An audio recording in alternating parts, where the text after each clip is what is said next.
أعادوا بها مانا سواء ومثلي يغوث ويعوق بئس ذلك من ودي.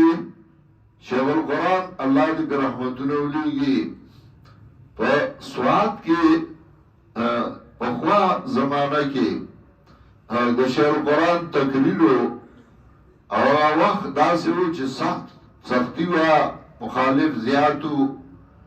د شیخ القرآن علی ګرامه کې تقریر کو، علی ګرامه سواد کې وکړی پکې ګټې هم راویشتې شوې او شیخ القرآن تقریر کو او خپل زور طرز باندې شیخ القرآن شروع او ګټې راویشتې شوې د یو تن سر پکې ولګېد.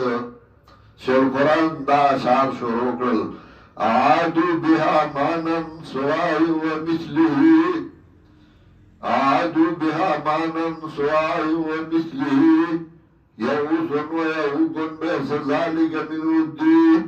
بیا راغل او دا یغوث او یعوق سره دوستی شروع کړه. سنجغی یغوث را مدد کول دیم را مدد کوي.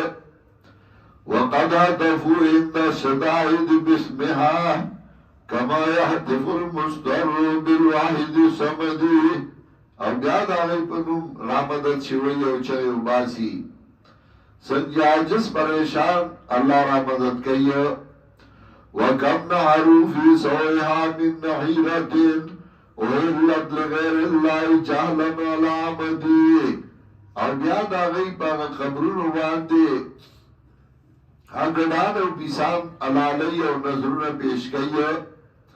وكم نهروا في سويها من نحيرة أهلت لغير الله جهلا على عمدي.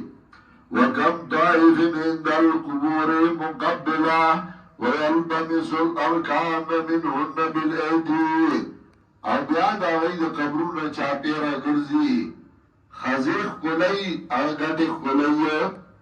وكم طائف عند القبور مقبلة ويلتمس الأركان منهن بالأيدي. شیخ القرآن آغاز زمانه کی چې وکاله تقریر کو ساده الفاظ به خو پای کې به یو اثر او هغه به یو خوان کو.